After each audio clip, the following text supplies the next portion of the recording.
ভারতের দাসত্ব থেকে দেশকে মুক্ত করেছি।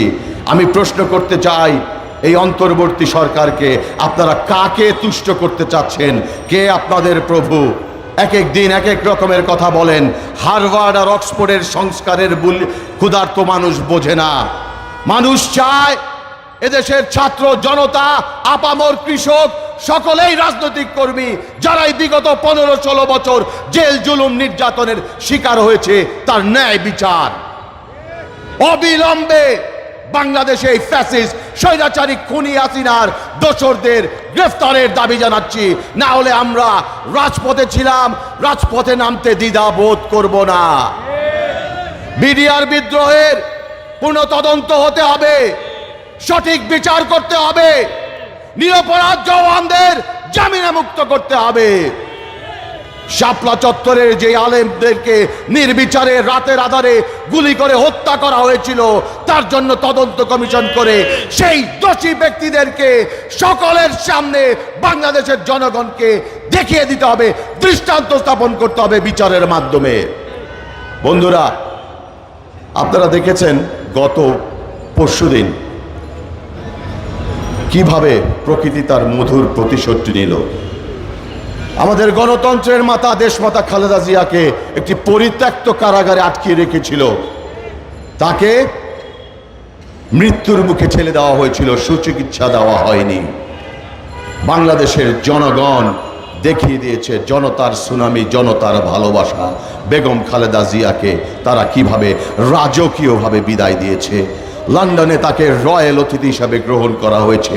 শেখ হাসিনা, ভারতে বসে তুমি দেখে নাও কিভাবে তোমাকে পালিয়ে যেতে হয়েছে, কিন্তু গণতন্ত্রের মাতা দেশমাতা বেগম খালেদা জিয়াকে বাংলাদেশের জনগণ কতটুকু শ্রদ্ধা করে, ভালোবাসে।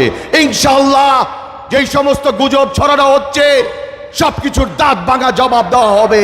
আমাদের নেতা তারেক রহমান বেগম খালেদা জিয়াকে নিয়ে ইনশাআল্লাহ উনি সুস্থ হওয়ার পরে বাংলাদেশে ফিরে আসবেন।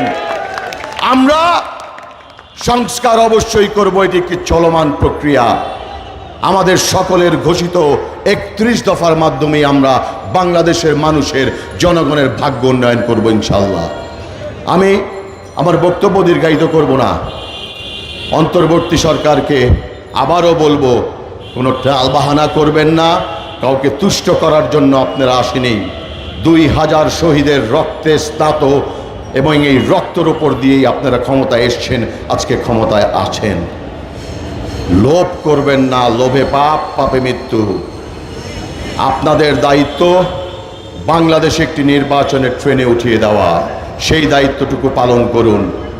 সেটা করতে ব্যর্থ হলে বাংলাদেশের জনগণ, আপনারা 69 দেখেছেন, 70 সাল দেখেছেন, 71 দেখেছেন, 90 দেখেছেন, 2024 দেখেছেন, 2025-এ আরেকটি গণ অভ্যুত্থান আমরা যেন না দেখি, আমাদেরকে যেন রাজপথে নামতে বাধ্য করা না হয়।